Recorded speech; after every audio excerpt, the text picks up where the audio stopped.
I used to think everything with us was normal.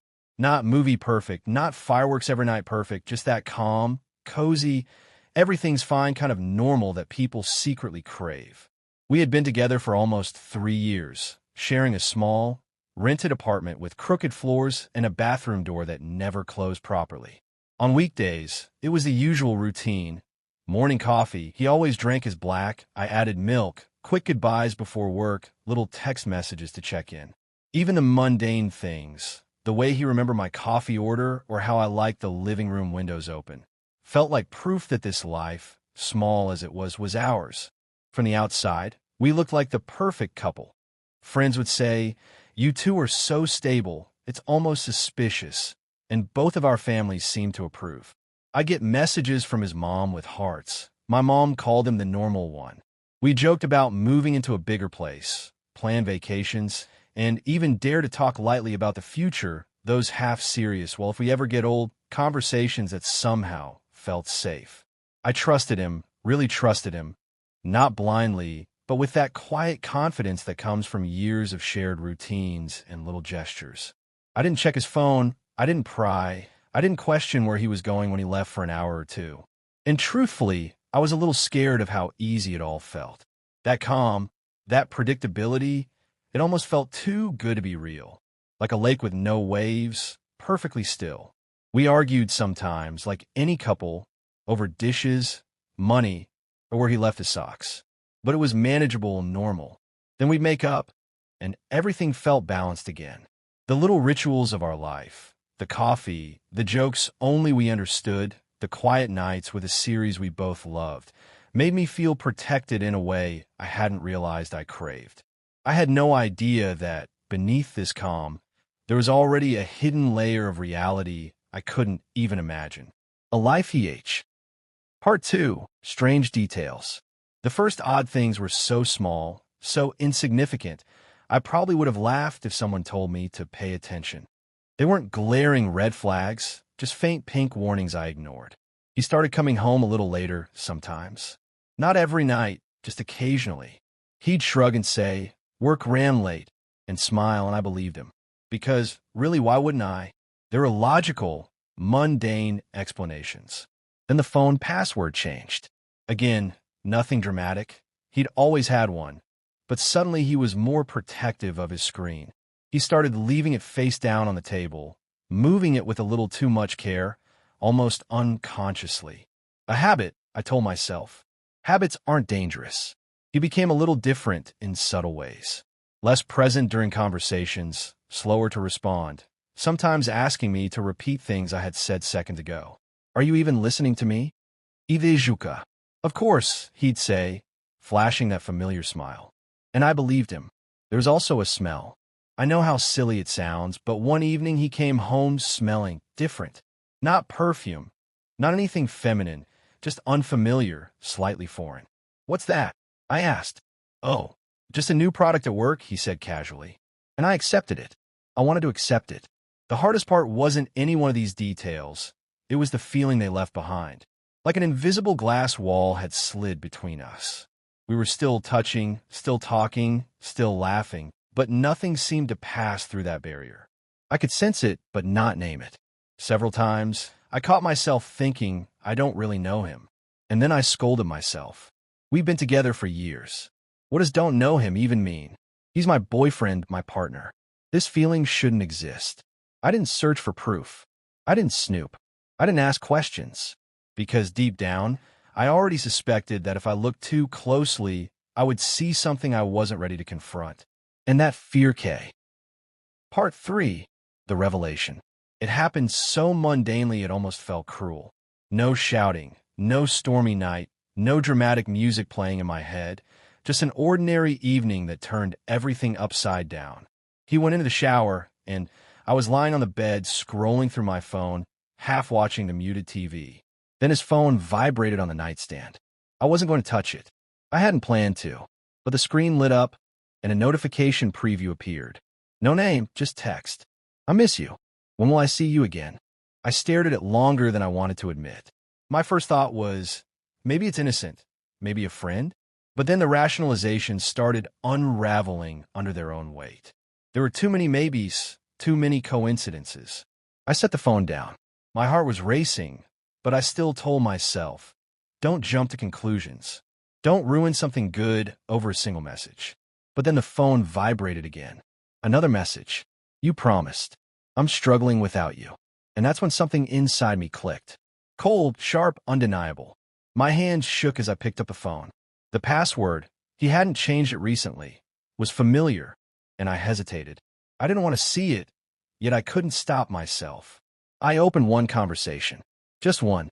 The messages poured out in a flood I wasn't ready for. Long, intimate texts. Photos. Voice notes. Not explicit, but the kind of intimacy that belonged in our space, the space I thought was ours alone.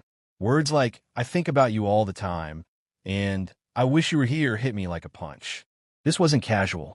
This wasn't nothing. This was a whole other life he had hidden, right alongside the life I thought we shared. I felt a strange calm at first. Not shock, not panic. Just clarity. All the small things, the late nights, the odd smells, the distracted looks suddenly made sense. They weren't coincidences. They were pieces of a puzzle I had no idea existed. Through the bathroom door, I could hear him humming under. Part 4. The confrontation. I didn't throw the phone. I didn't scream. I didn't even cry at first. I just sat on the bed, staring at the screen while the shower ran. The water stopped suddenly, and he stepped out, hair dripping, towel wrapped around his waist. That same smile, the one that used to make me feel safe, was on his face. You're awfully quiet, he said. Everything okay? I handed him the phone. He took it, glanced at the screen, and then at me. And in that moment, I saw it. The fear. Not guilt, not shame. Pure animal fear, the kind someone gets when they know the walls are collapsing around them. You went through my phone? He asked. And it was almost laughable. Seriously? Don't start with that, I said, my voice quiet but hard. Just tell me who this is. He sat on the edge of the bed, running a hand over his face.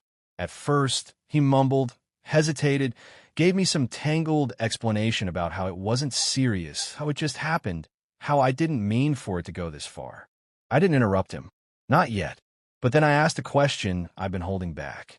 So, this has been going on for over a year? His eyes darted away.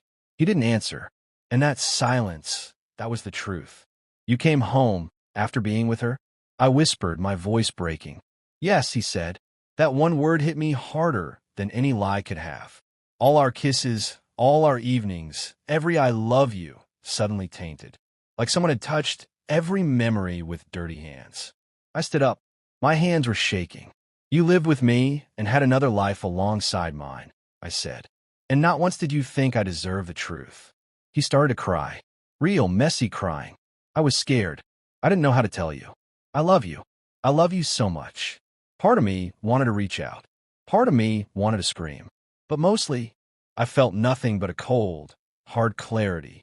I walked to the other room, shut the door, and let the wave of emotion hit me in private. Because for the first tea. Part 5. The emotional breakdown.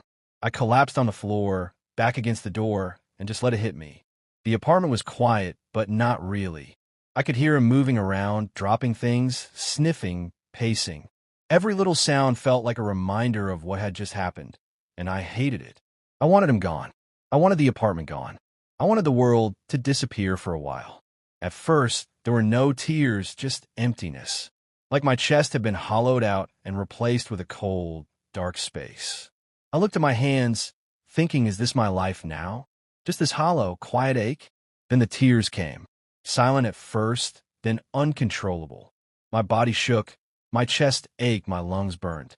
I curled up into a ball, the way I had done as a kid when I felt scared or abandoned. I didn't care that I was too old for that. I didn't care about appearances. I just let it happen. Memories started flooding in, small details that suddenly felt like betrayals. Days when he was distant. Were they for her? Smells that didn't make sense, her? Times I had justified. Part 6. The decision. Eventually, he knocked. Softly, tentatively, like he feared I might crumble if he pushed too hard. Can we talk? He asked, his voice small, almost apologetic. I wanted to say no. I wanted to hide behind the silence I had claimed for myself, to pretend he didn't exist, that this night never happened. But I opened the door anyway. Not because I was ready, but because years of living together made ignoring him impossible. We sat at the kitchen table. The same kitchen where we had argued over what to eat on weekends, laughed over burned toast, where our lives had seemed intertwined. Now it felt like neutral ground, cold and unfamiliar. "I'll stop talking to her," he said fast, as if rehearsed. "I'll fix this. Therapy, whatever you want. Anything. Please, tell me what to do." Part of me wanted to believe him, wanted to hold on to that last thread of hope. It was easier, in some ways, to imagine him changing than to imagine my life without him. But deep down, I knew. Staying meant living in constant suspicion, constantly wondering if he had another secret. Staying meant letting him decide my peace of mind for me. "Why didn't you do this sooner?" I asked quietly. "I thought I could handle both," he admitted, finally honest. "I thought I could keep both worlds." There it was. The truth. Not, "I didn't want to hurt you." Not, "I made a mistake." But this selfish, convenient choice. And I realized, if I stayed, I would never truly heal. I asked for time. Not days, not weeks. Just space to think. He agreed, panic flickering behind his eyes, because he feared the pause more than the truth. That night, we slept in separate rooms. I lay in bed staring at the ceiling, listening to the silence, and finally accepted that my life as I had known it was over. That decision wasn't instant, but the clarity was there. Whatever I chose, it had to honor me. Part 7. Speaking the decision aloud. I woke up early the next morning, not because of an alarm, but because my body seemed to have decided, enough waiting. I lay in bed for a while, staring at the ceiling, tracing the cracks I'd never noticed before. In the quiet, the answer was clear. I made coffee my usual, milk, not black. I didn't touch his cup. That small, mundane act felt enormous. It was the first tangible no I had given him, the first action that belonged entirely to me. When he came out a few minutes later, looking tired and disheveled, he asked immediately, "Have you decided?" There was no greeting, no small talk, just the question hanging in the air. I gestured for him to sit. I wanted to say it calm, clear, without the heat of emotion, because I knew that any drama could give him a foothold. "I'm leaving," I said. Just like that. Simple, factual. He froze. His eyes widened. "You don't even want to try?" he asked, panic bleeding through his voice. "I've already tried," I said. "All this time. Just didn't realize it." He stammered through words, apologies, promises, please. "I'll change. I'll fix it. I love you." And part of me wanted to believe him. Part of me wanted to fall back into the old routine, to cling to the familiar, even if it was a lie. But the deeper, stronger part of me, the part that had survived the betrayal, knew I couldn't. "I can't trust you anymore," I said. "And without trust, there's nothing left. I can't be paranoid or broken forever. I just can't." He cried. Real, messy tears. I looked at him and felt compassion, maybe, but not love. That was gone. I packed my things slowly over the next few days. We lived in the same apartment, two strangers, quietly navigating the end. When I finally walked out with my bag, he stood in the doorway, watching, as if willing me to change my mind. I didn't. I didn't look back. The first few days felt unreal, like I'd been transplanted into someone else's life without instructions. I stayed at a friend's apartment, sleeping on a lumpy couch that creaked with every move. Every morning, I woke up thinking I heard him, thinking I'd reach over for a familiar warmth, but the bed was empty. And that quiet, strange realization hit me each time. He wasn't coming back. I caught myself reaching for my phone to text him about something dumb. The weather, a meme, some minor thing that only we would find funny. Every time, I froze mid-typing, staring at the screen. That tiny, automatic action was the hardest to stop. Tears came at odd times. On the bus, in line at the grocery store, in the shower. Not full-blown sobbing, but the slow, silent grief of something broken that no one else could see. Friends told me I'd made the right choice, that I'd done what I had to do, and I nodded. But it didn't make it easier. The part that hurt most wasn't losing him. It was losing the version of myself that trusted him completely. That version of me felt gone, almost like I was mourning her. Anger came too. Not the fiery kind, but the sticky, gnawing kind. Anger at him, yes, but mostly at myself. For ignoring the tiny warning signs, for excusing little things, for giving trust so easily. It was exhausting. But over time, I realized something. Pain is not a prison. It's a teacher. I started reclaiming little things. I cooked my own meals without thinking of him. I went to movies alone, laughed at memes alone, sat in cafes reading books I loved. Every small act felt like a little victory, a reclaiming of myself. After a few weeks, I noticed something subtle. I wasn't waiting for him to text anymore. I wasn't imagining what he was doing or who he was with. That weight, the constant background anxiety, was lifting. And with that, I started to feel lighter. Not immediately happy, not healed, but present, free, on my own side. It wasn't over. The memories were still the Part 9. The conversation that puts everything in perspective. It wasn't with him. It wasn't with a friend, even. It was with a stranger, a psychologist I hadn't known before, and that made it safe. I told the story, quietly at first, like I was reciting someone else's life. All the little details, all the text messages, the hidden life he'd had alongside mine. At first, it felt mechanical.